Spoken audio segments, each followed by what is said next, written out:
കൊല്ലത്ത് ശക്തികുളങ്ങര ഹാർബറിൽ നിന്നും കഴിഞ്ഞ ദിവസങ്ങളിൽ മത്സ്യബന്ധനത്തിന് പോയ 6ഓളം ബോട്ടുകൾക്ക് നേരെയാണ് ആക്രമണം ഉണ്ടായത്. അതായത് തമിഴ്നാട്ടിൽ നിന്നുള്ള മത്സ്യബന്ധന തൊഴിലാളികളടങ്ങിയ ബോട്ടുകളാണ് കേരളത്തിൽ നിന്നുള്ള ബോട്ടുകൾക്ക് നേരെ ആക്രമണം നടത്തിയെന്നാണ് പറയുന്നത്. ഇത് കാണുന്നത് പോലെ തന്നെ ചില്ലുകളും മറ്റുമൊക്കെ എറിഞ്ഞ് തകർക്കുകയും മേൽക്കൂരയിൽ ഇരുമ്പ് റോപ്പുകളും റബ്ബർ ബുഷുകളുമൊക്കെ എടുത്തെറിഞ്ഞാണ് ആക്രമണം നടത്തിയെന്നുള്ള ഒരു പരാതിയാണ് പറയുന്നത്. ഈ ആക്രമിക്കപ്പെട്ട ഒരു ബോട്ടിലെ സ്രാങ്ക് തന്നെ ചേരുകയും ചെയ്യുന്നു. എന്താണ് സംഭവിച്ചത്? ഞങ്ങൾ തെക്കേ പണിക്കാ പോയത്. ഇവിടെ നിന്ന് 124 നോട്ടിക്കൽ മേൽ ഉണ്ടായിരുന്നു. ഇവിടെ നിന്ന് തെക്കേ പണിഞ്ഞാറോട്ട് ഞങ്ങളുടെ തമിഴ്നാട്ട് കടലിൽ നിന്ന് കുളച്ച ഹാർബറിൽ നിന്ന് 61 നോട്ടിക്കൽ മേൽ പണിഞ്ഞാറാണ് ഈ പുല്ലം കിട്ടത്തുള്ളൂ. അവിടെ ഞങ്ങൾ പണിക്ക് പോയത്. കണവ പണിക്കൊന്നും പോയിട്ടില്ല. അവിടെ ഇന്നലെ വൈകുന്നേരം 4 മണിയാവുമ്പോൾ 10-40 കൂടുതലുണ്ടാവും ബോട്ട്.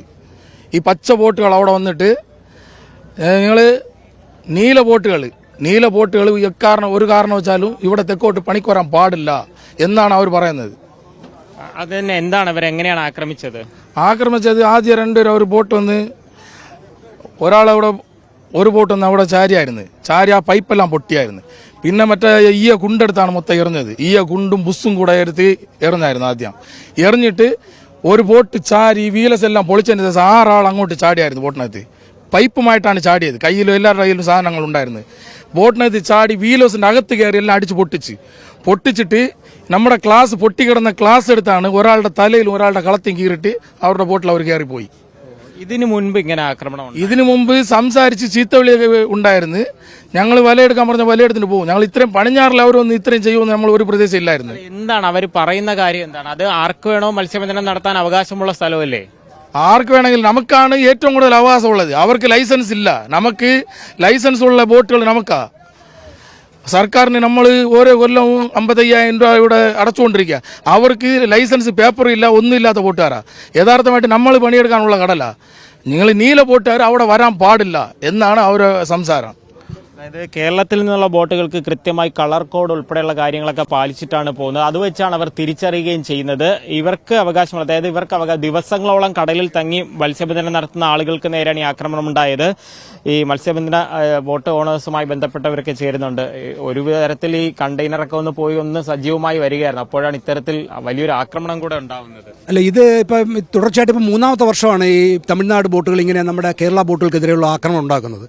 കഴിഞ്ഞ 2 വർഷവും ഞങ്ങൾ ഗവൺമെൻറ്റുമായിട്ട് ബന്ധപ്പെട്ട് ഫിഷറീസ് മന്ത്രിയെ കൊണ്ട് നമ്മൾ ഇടപെടൽ നടത്തിയിട്ടുണ്ടായിരുന്നു. തമിഴ്നാട് ഫിഷറീസ് മന്ത്രിയുമായിട്ട് ഇടപെടൽ നടത്തിയിട്ടുണ്ടായിരുന്നു. ഞാൻ മനസ്സിലാക്കുന്നത് അവിടെയും കേരളവുമായിട്ട് ചേർന്നൊരു കമ്മിറ്റി ഉണ്ടാക്കിയിട്ടുണ്ടെന്നുള്ളതാണ് ഈ വിഷയങ്ങൾ ചർച്ച ചെയ്യാൻ വേണ്ടിയിട്ട്. പക്ഷേ ഇപ്പോഴും അവർ ഈ ആക്രമണം നമുക്കെതിരെ വരികയാണ്. കാരണം ഇത് നമ്മൾക്ക് ഈ റിയൽ ക്രാഫ്റ്റ് ലൈസൻസ് തരുന്നതെന്ന് പറയുന്നത് ഇന്ത്യയിൽ ഈ എല്ലാ സ്ഥലത്തും ഈ 12 നോട്ടിക്കൽ മൈലിന് പുറത്ത് നമുക്ക് മത്സ്യബന്ധനം നടത്താനുള്ള അധികാരം തരികയാണ്. അങ്ങനെയുള്ള നമുക്ക് അധികാരമുള്ളപ്പോൾ അവിടെ മത്സ്യബന്ധനത്തിന് പാടില്ല എന്ന് പറഞ്ഞ് ഇവർ നമ്മളെ തടയുന്നത് നിയമപരമായ തെറ്റാണ്. അത് 2 വർഷവും നമ്മൾ ഗവൺമെന്റിന്റെ ശ്രദ്ധയിൽപ്പെടുത്തിയെങ്കിലും 3ാമത്തെ വർഷം അവർ ആക്രമണം നടത്തി ബോട്ടുകൾ മുതൽ നശിപ്പിക്കുകയും തൊഴിലാളികളെ ആക്രമിക്കുകയും ചെയ്തു. നഷ്ടം ഉണ്ടായിട്ടുണ്ട്. തീർച്ചയായിട്ടും ഇത് ഏകദേശം ഒരു 5 ലക്ഷം രൂപ മേളിൽ ഇതിന്റെ ഉപകരണ നഷ്ടം മാത്രമുണ്ട്. അതിലുപരി ഇവർക്ക് പണിയെടുക്കാൻ പറ്റിയില്ല. ഇത്രയും ദൂരം ഈ 161 നോട്ടിക്കൽ മൈൽ ദൂരെ ഓടിപ്പോയി ഡീസലും ഐസും ഒക്കെ ചെലവാക്കി തൊഴിലാളികൾ 6-7 ദിവസം കഴിഞ്ഞ് വരിക എന്ന് പറയുമ്പോൾ ഒരു വലിയ നഷ്ടം അത് തന്നെയുണ്ട്. അപ്പോൾ ഇത്തരത്തിൽ തൊഴിലാളികളുടെ ഇത്തരത്തിലുള്ള പ്രവർത്തനങ്ങൾ മത്സ്യബന്ധന മേഖലയെ വലിയ അരാജകത്വം ഉണ്ടാക്കും.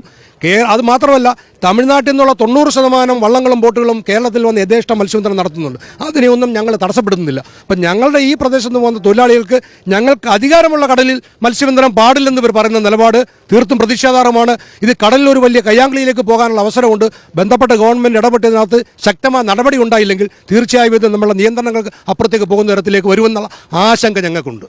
എന്തായാലും നിയമപരമായാണ് ഈ കേരളത്തിൽ നിന്ന്, അതേ ശക്തികുളങ്ങരയിൽ നിന്ന് പോകുന്നവരൊക്കെ മത്സ്യബന്ധനം നടത്തുന്നത്. അവർക്ക് നേരെ ഉണ്ടാകുന്ന ഈ ആക്രമണത്തിനെതിരെ സർക്കാർ തന്നെ 2 സർക്കാരുകൾ കൂടിയാലോചിച്ചുകൊണ്ട് കൃത്യമായ ഒരു പരിഹാരം കണ്ടെത്തണം. ഒരുപക്ഷെ ആളുകളുടെ ജീവന് പോലും ഹാനിയാകാമായിരുന്ന ഒരു സാഹചര്യത്തിൽ നിന്നുമാണ് രക്ഷപ്പെട്ടവർ തിരികെ എത്തിയിരിക്കുന്നത്. കൊല്ലത്ത് നിന്ന് ലിജോ റോളൻസ്, മീഡിയ 1.